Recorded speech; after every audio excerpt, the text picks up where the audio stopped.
Karena saya anak muda Gen Z zaman sekarang dan Bapak selalu mengedepankan untuk kebebasan mengemukakan pendapat. Jadi saya ingin bertanya kepada Bapak, di tengah-tengah banyaknya orang yang memberi rapot merah pada kinerja Bapak ketika menjadi Gubernur DKI Jakarta, kenapa Bapak masih ingin mencalonkan untuk memimpin Indonesia? Apa motivasi Bapak, landasan Bapak yang membuat Bapak percaya bahwa Bapak bisa menjadi pemimpin untuk Indonesia yang dari Sabang sampai Merauke, bukan hanya Jakarta, bukan hanya Pulau Jawa, Pak?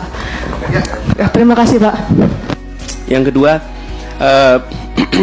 soal Ayu yang dari tadi, banyak yang beri rapot merah pada Anda, kenapa tetap maju begini? Ini juga termasuk trending topik, bisa di-trending topikkan, bisa digaungkan. Karena itu saya mengusulkan ketika menilai, bukan dari menilai apa yang dikatakan di sosmed.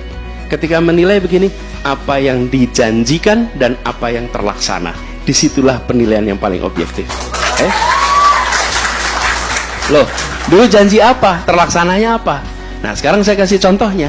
Partai Nasdem adalah partai pendukungnya Pak Basuki Cahayapurnama, bukan pendukungnya Anies Baswedan. Dan Partai Nasdem adalah partai termasuk Metro TV mengkritik terus DKI Jakarta. Betul tidak? Betul. Lalu apa yang terjadi? Partai Nasdem kemudian mereview, bener nggak sih yang diomongin orang-orang ini?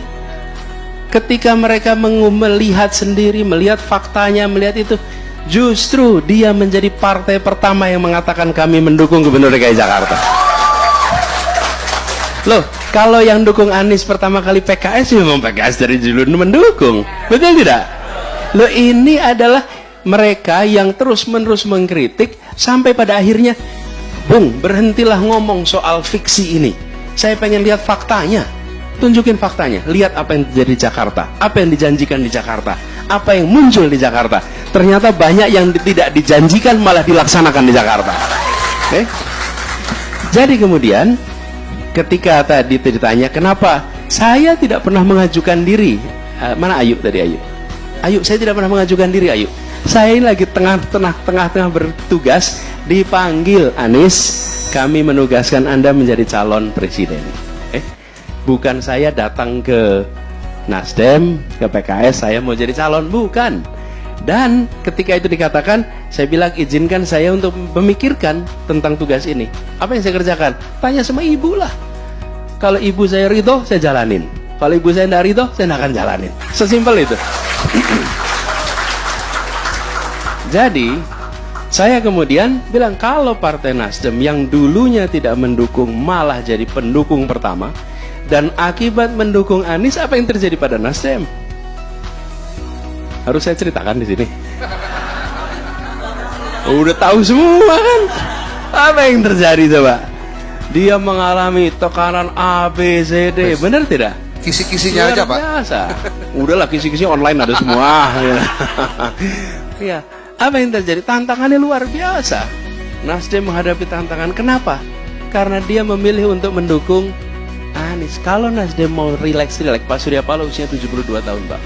Kalau beliau mau relax saja, tinggal ikut aja, nggak akan mengalami tekanan seperti sekarang ini. Beliau apa yang dia katakan? Dan dia bilang kepada saya, Bung Anies, kita ingin Indonesia yang lebih baik.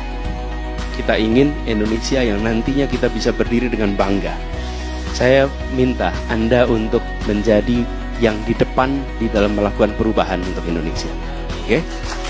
Dan saya bilang ini sebuah kepercayaan, sebuah amanah. Dan tantangannya besar sekali. Jadi Ayu, ketika dikatakan, misalnya ini saya katakan bahwa ini air minum, tapi kalau ada 1000 orang mengatakan ini adalah air keras, maka terbentuklah persepsi ini adalah air keras. Gimana cara membantahnya?